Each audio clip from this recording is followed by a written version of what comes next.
Sekarang kita masuk pembahasan kita, yaitu kajian kitab fikih Kifayatul Akhyar.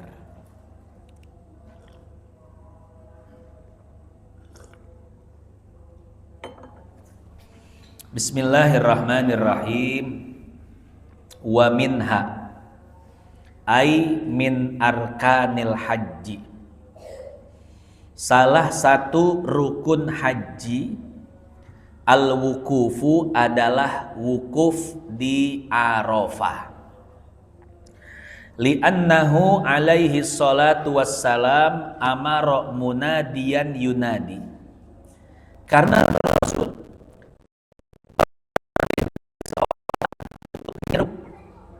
bagaimana seruannya?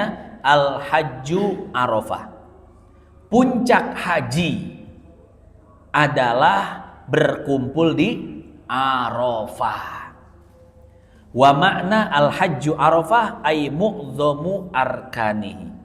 Makna hadis al-hajju Arafah adalah sebagian besar rukun-rukun haji adalah Arafah.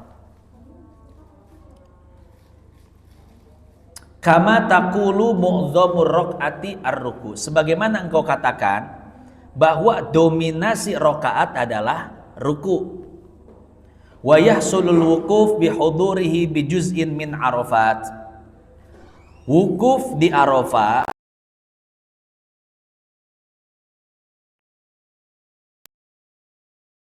fi talabi abikin aw dhalatin aw ghairi dzalik. Sekalipun engkau hanya lewat Arafah untuk mencari sesuatu, maka wukufmu dianggap sah. Bapak wukuf di Arafah tanggal 9. Jadi dari Mina ngelewatin Arafah karena nyari orang.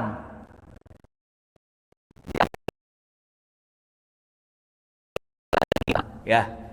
Kenapa? Karena wukuf di Arafah cukup sebentar saja. Masuk Arafah, keluar lagi. Selangkah masuk, selangkah keluar, sudah sah. Walau hadara Arafata wa huwa naim. Bagaimana kalau dia hadir di Arafah tapi dalam keadaan tidur?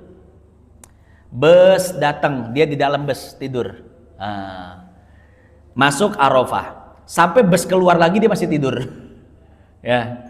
Hatta law dakhala Arafat qabla al-wukuf wa nama hatta kharajal waqt ajza'ahu 'ala sahih. Kata para ulama, hukumnya sah. Orang masuk Arafah naik bus, tidur di dalam bus, sampai busnya keluar Arafah lagi, dia masih tidur. Itu wukuf di Arafahnya sah.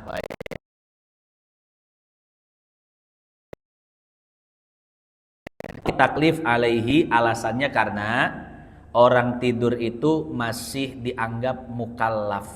Bikhilafil majnun, berbeda dengan orang gila. Ketika akan wukuf di Arafah, tiba-tiba dia gila. Akhirnya dia pergi ke Arafah. Selama apapun dia wukuf di Arafah, selama itu pula wukufnya tidak sah. Kenapa? Karena gila. Karena orang yang terkena penyakit gila tidak sah melakukan sebuah ibadah. Walau hadara wa huwa mugma alaih. Bagaimana kalau pingsan? Qala fi asli raudhah ajza'ahu. Di dalam asal kitab Raudhah dikatakan sah. Wa huwa sahwun, tapi pendapat ini keliru. Fa innar Rafi'i sahaha adamal ijza fi syarhaini. Kalau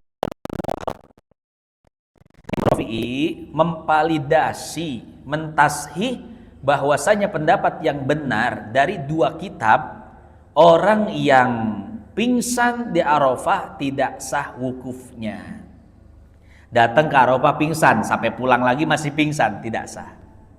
Tsumma innan Nawawi qala fi ziyadatihi qultu al-ashah indal jumhur annahu la yasihhu wukuful mugma alaih. Imam Nawawi di dalam Ziyadatur Raudhah beliau mengatakan pendapat yang benar menurut jumhur ulama adalah tidak sah wukufnya orang yang pingsan di Arafah. Artinya dari awal sampai akhir pingsan ya. Tapi kalau pingsan sebentar kemudian sadar, itu sah. wukufnya. Titik. Hadirin Allah, yang akan kita jelaskan pada kesempatan kali ini. Bagaimana penjelasannya? Seperti ini. Pertama, Syekh Al-Hisni mengatakan wa minha ay min arkanil haji al-wukuf. Salah satu rukun haji, dan ini rukun yang paling penting, yang jika tidak dilaksanakan maka hajinya tidak sah. Kalau amalan-amalan lain tidak dilaksanakan masih sah.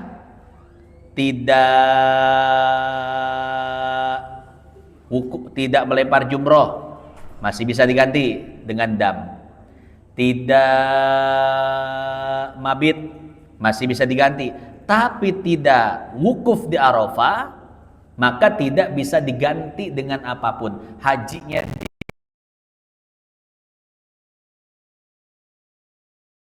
Arafah. Puncak haji adalah Arafah. Itu yang paling penting. Apa makna Arafah? Arafah adalah satu padang gurun yang terletak di negara Saudi Arabia. Dari Mekah pergi ke Mina kurang lebih 10 kilo. Dari Mina, dekat kalau dari Mekah. Dari Mekah ke Mina 4 kilo, 5 kilo. Dari Mina ke Muzdalifah berapa tuh kemarin kita hitungannya? 10 kilo. Dari Muzdalifah ke Arafah 14 kilo, kurang lebih begitu ya? Kurang lebih seperti itu, Pak.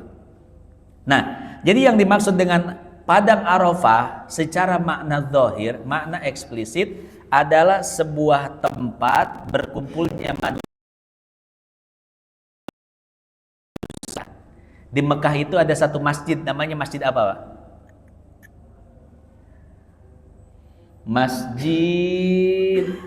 Masjid Khef ya? Apa Masjid Namiroh? Saya lupa. Udah lama gak ke Arafah. Kemudian di sana ada Jabal, gunung, namanya Jabal apa? Jabal, ada gunung ya? Ya. Terus di atas gunung itu, di atas bukit ada apa namanya? Menara ya? Ada menara. Nah, kenapa ada apa? Jabal Rahmah ya. Jabal Rahmah, Jabal Rahmah. Itu bukit kasih sayang, Pak. Ya, tempatnya disebut dengan Arafah, bukitnya disebut bukit kasih sayang. Kenapa disebut Arafah? Karena di tempat itulah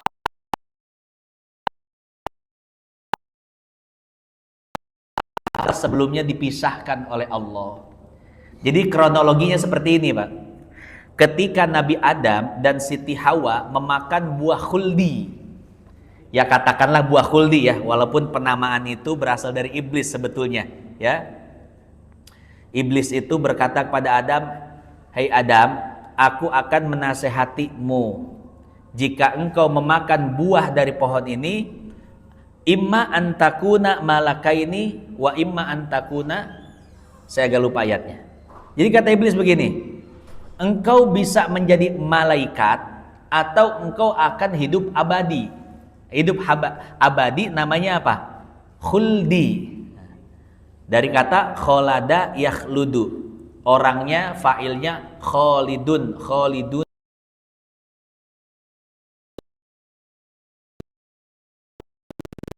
yang menamakan. Iblis, Pak.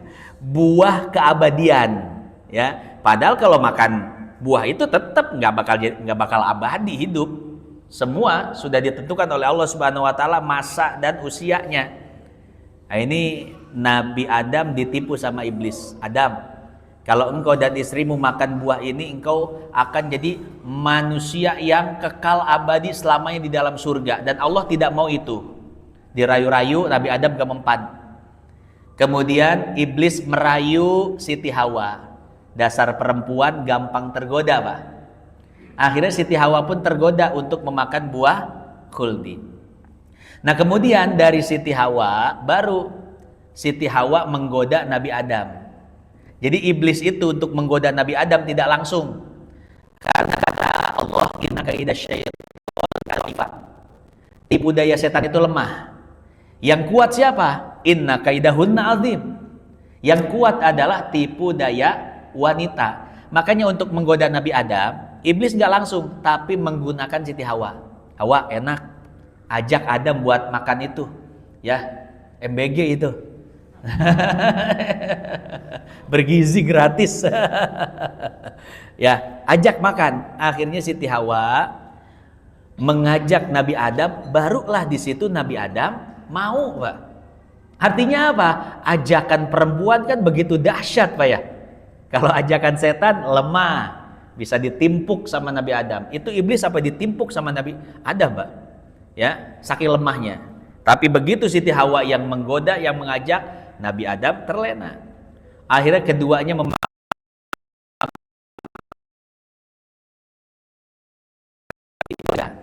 ini diceritakan di dalam tafsir Ibnu Katsir.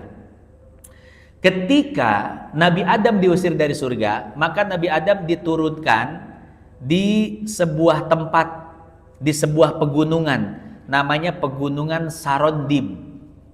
Adanya itu di Sri Lanka sekarang. Dulu Sri Lanka itu termasuk bagian negara Hindia ya, India. Makanya di dalam tafsir Ibnu Katsir disebutkan fil Hindi.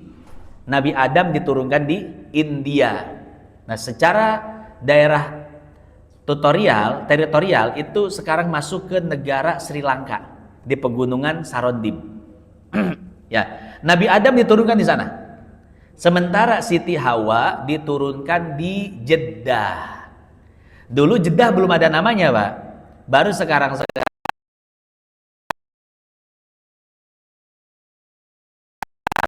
karena nenek moyang kita Siti Hawa sebetulnya nggak ada Sitinya ya. Siti itu pelafalan orang Indonesia. Asalnya Sayyidati. Orang Arab nyebutnya Sayyidati, nyonyaku, tuanku. Jadi nggak pantas kalau nyebut Hawa doang. Ya, tapi disebut Sayyidati Hawa. Datang ke Indonesia jadi Siti Hawa. Siti Hawa diturunkan di Jeddah. Makanya ketika itu orang-orang menamakan Jeddah itu sebagai Jeddah. Artinya nenek moyang. Bahasa Arabnya kan jaddatun, Pak. Bapak suka lihat di pelang-pelang itu ya, pelang-pelang di Saudi lah, ke arah Jeddah. Orang Saudi nggak bilang Jeddah, Jeddah. Nah, ainal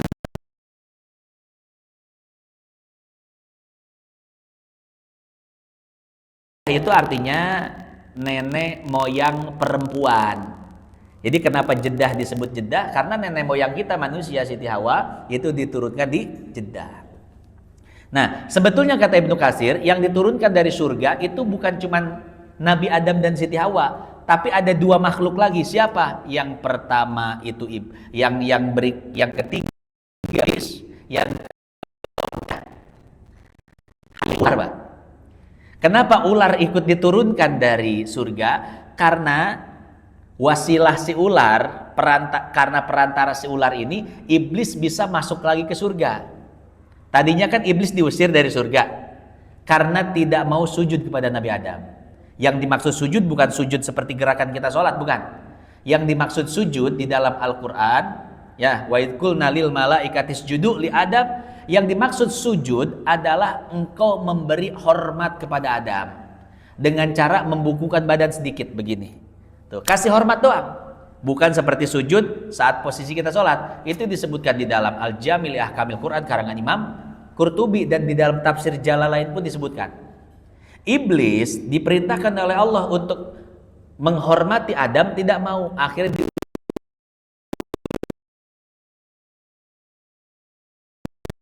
yang luar biasa kepada Adam.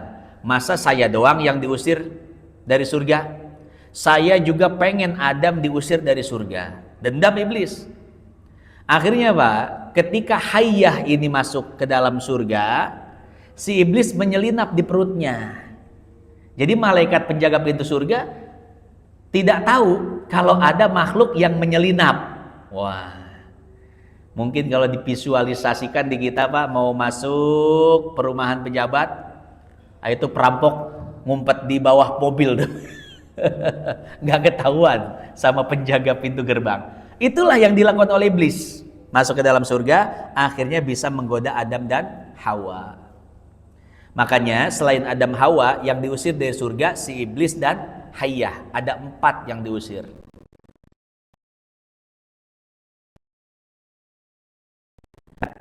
Hawa diturunkan di Jeddah. Nah, iblis dan Hayyah saya lupa diturunkan di mana.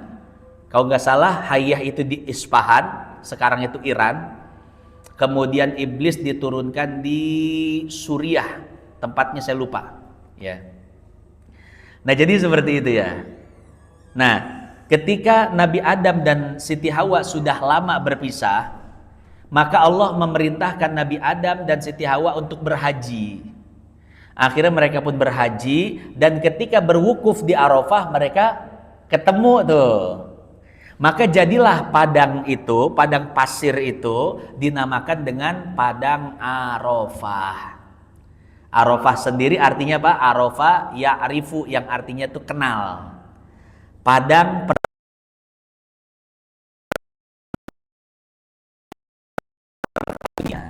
setelah itu baru hidup bersama lagi, punya keluarga, punya anak dan lain sebagainya. Nah, itulah kenapa Arafah disebut dengan Arafah. Itu secara historis seperti itu, Pak ya. Lalu bagaimana secara esoteris? Artinya makna batinnya apa? Kenapa itu dinamakan Arafah? Para ulama ruhani mengatakan bahwa Arafah disebut Arafah karena di sanalah puncak pengenalan hamba kepada Tuhannya, yaitu Allah Subhanahu wa Ta'ala. Coba kita tafakur, Pak. Di Arafah apa sih yang kita bawa? Nggak ada yang kita bawa. Pakaian semuanya sama. Nggak ada yang pakai batik. Nggak ada yang pakai jas. Nggak ada mewah, bahan-bahan yang lembut, sutra, nggak ada, Pak. Ya, semuanya sama. Memakai kain putih. Artinya apa? Di Arafah kita harus bertafakur untuk sampai pada ma'rifatullah, benar-benar mengenal Allah. Bagaimana cara mengenal Allah? Yaitu dengan cara mengenal diri sendiri. Bahwasanya kita ini tidak datang ke dunia, tidak memiliki apa-apa, dan akan keluar dunia, dari dunia pun tidak membawa apa-apa. Pakaian kita semuanya sama, ya. Kedudukan kita semua di sana, semuanya disamakan. Nggak ada di sana lurah yang tempatnya lebih mantep, nggak ada, sama semuanya.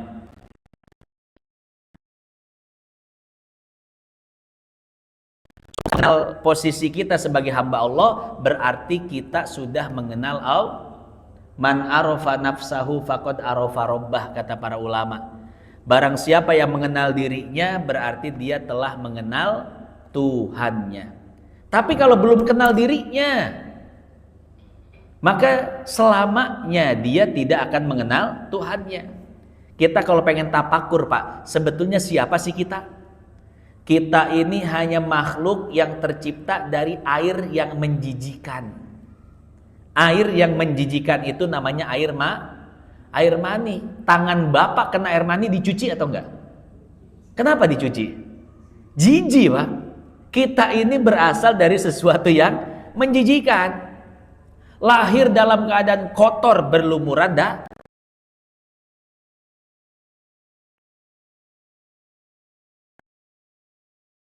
kemudian kita hidup baru tuh, kita punya harta, punya pangkat, punya jabatan, kehormatan.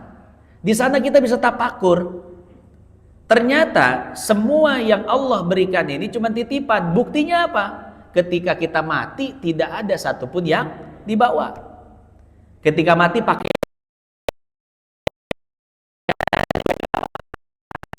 kapan? Kain kapan? Nggak ada, Pak. Mati pakai batik, pakai jas. Kecuali apa tuh, orang mana? Iya, non muslim itu ada yang pakai jas, dasi, Lamborghini-nya ikut dikubur. Enak banget itu, Pak, orang ngincer nih. Wah, ada Lamborghini. Ada lemarinya, ya. Di kuburan-kuburan Chinese itu kan gede-gede, Pak. Ada lemarinya, bajunya, Pak. Itu dibikin rumah-rumahan, mobil-mobilan dibakar. Nanti katanya itu akan berwujud di akhirat katanya. Jadi mobil, jadi rumah. Ya, kita orang Islam, Pak, ketika mati nggak bawa apa-apa. Harta yang kita kumpulkan dibawa oleh anak-anak kita yang biasanya terjadi konflik karena harta warisan yang kita tinggal.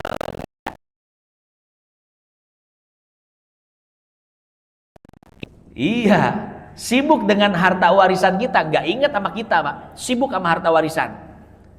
Kemudian istri juga apa? Istri juga nikah lagi nantinya. Apalagi kalau yang meninggal itu istri. Ya kalau bapak pasti nih, mah. Selesai tahlil ke-7 aja udah lirik-lirik yang lain. Ya belum mati aja deh lirik. Akhirnya emas ibu tuh Bu, ibu meninggal, emas ibu nanti dipakai sama siapa? Apa istri baru si bapak itu. Artinya apa? Semua itu titipan, ya. Nah, di sanalah kita bertafakur, Pak. Jadi Arafah itu bukan sekedar tempat kita berdiam diri, beribadah zohir, sholat, doa, tapi di sana kita batin, bertafakur kita. Jadi flashback dengan kehidupan kita. Dari mulai kita di masa lalu, kita di masa sekarang, dan bagaimana kita di masa depan. Tafakkur, tadabbur. Kalau kita sudah mengenal diri kita, maka kita sudah Arafah, mengenal Allah Subhanahu wa ta'ala. Ya.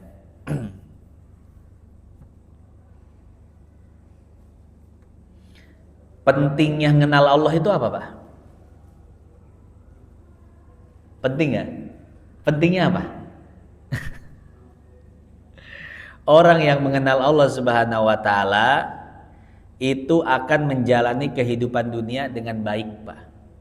Ya. Kenapa? Karena pusat alam semesta, pusat kesadaran itu adalah Allah.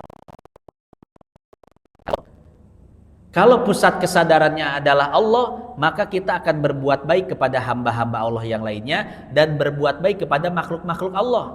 Berbuat baik kepada hutan, tidak mengeksploitasi hutan. Berbuat baik kepada tanah, tidak akan mencemarkan tanah. Berbuat baik kepada lingkungan, tidak akan mencemari lingkungan. Kenapa? Karena itu semua milik Allah. Kita cuman dititipi saja. Itu pentingnya, Pak. Memiliki keyakinan teosentris. Pusat kesadaran kita adalah Allah. Karena orang barat itu, Pak, untuk menjaga kedamaian di muka bumi, teorinya macam-macam. Ya, ada yang teorinya itu adalah antroposentris. Jadi manusia sebagai aktor utama di muka bumi ini. Ini bahaya, Pak. Punya pemahaman seperti ini, manusia aktor utama di muka bumi. Gunakan. Orang yang punya keyakinan seperti ini, antroposentris. Manusia itu artis utamanya di panggung sandiwara dunia ini. Akhirnya apa? Yang namanya hutan itu cuman sesuatu yang harus dimanfaatkan. Dieksploitasi hutan, udara dicemari, lingkungan terjadi polusi dan lain sebagainya. Ya, menganggap apa? Menganggap ada superioritas di dalam diri manusia. Wow, manusia nih khalifah di muka bumi. Ya, jadi pusatnya itu manusia. Nih hancur kehidupan. Orang barat mengkonsep lagi, kalau gitu enggak. Pusat kesadaran ini adalah ekosentris. Jadi kita harus peduli kepada lingkungan. Manusia nggak bisa, Pak, disuruh ngejaga lingkungan nggak bisa. Kalau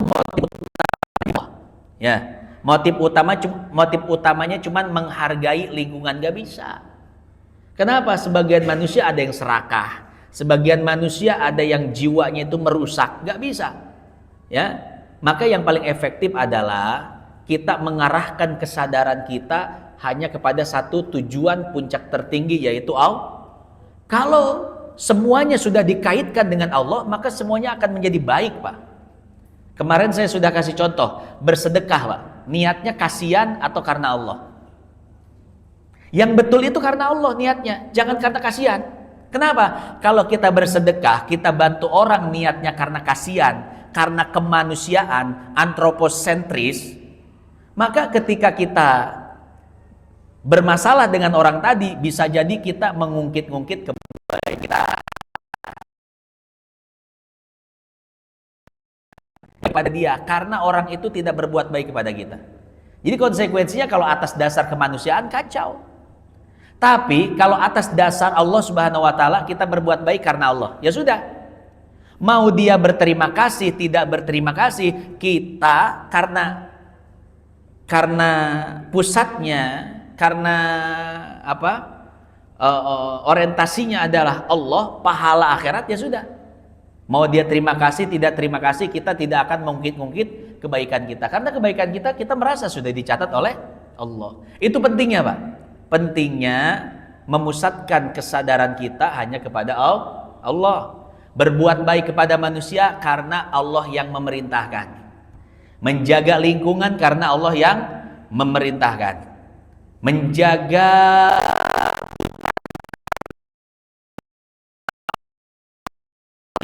karena Allah.